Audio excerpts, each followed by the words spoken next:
ខាងប្របងតែម្នាក់ចំណែកស្រង់លាក់ពីអ្នកយ៉ាងសោភីចំណែកខាងប្របងតែម្នាក់ចំណែកស្រង់លាក់ពីអ្នកយ៉ាងសោភីបងពីមុនថាមិនឈ្នះពុំមានតែបងណាច់ជួបគ្នាសូមប្រឡងសិនហើយបងពីមុនថាមិនឈ្នះពុំមានតែបងណាច់ជួបគ្នាសូមប្រឡងសិនហើយប្រងរមរងអងទាំងខ្លួននៅទាំងរឹងមិនទុនច្បាស់ជាចាញ់ស្រីស្រីអងប្រងរមរងអងទាំងខ្លួននៅទាំងរឹងមិនទុនច្បាស់ជាចាញ់ស្រីស្រីចុះអ្នកណាគេទៅថាឈ្នះអីឡើយចង់ស្រស់ស្រីបងចូលចាញ់ហើយចុះអ្នកណាគេទៅថាឈ្នះអីឡើយចង់ស្រស់ស្រីបងចង់ចាញ់ហើយ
ចំណែកខាងប្របងតែម្នាក់ចំណែកស្រង់វលាក់ពីអ្នកយ៉ាងសោភី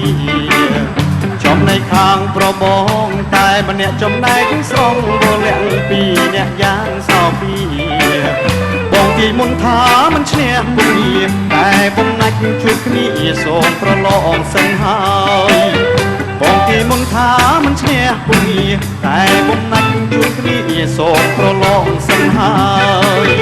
អំពេងរមរងអងទាំងខ្លួននៅទាំងរឹងមិនទុនច្បាស់ជាចាញ់ស្រីស្រីអំពេងរមរងអង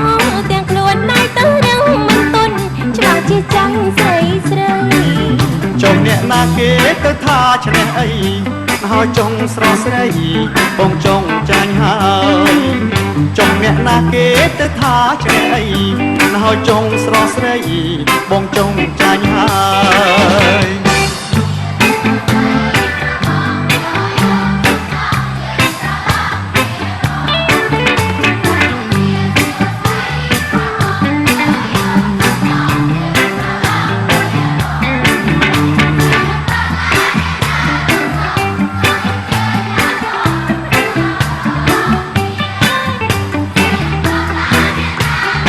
បើមុននឹងបញ្ចប់កម្មវិធីយើងខ្ញុំទាំងអស់គ្នាក្រុមសិល្បករសិល្បការីក៏ដូចគ្នា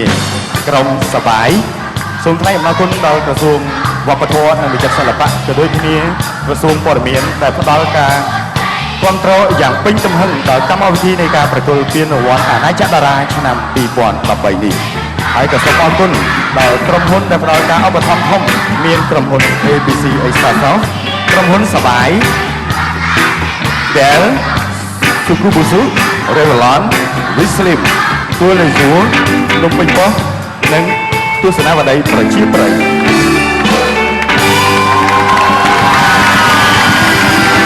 ហើយក៏សូមថ្លែងអំណរគុណជ្រាលជ្រៅចំពោះទូរទស្សនិកជនដែលបានតាមដានទស្សនាការផ្សាយផ្ទាល់តាមរយៈកញ្ចក់ទូរទស្សន៍ CGN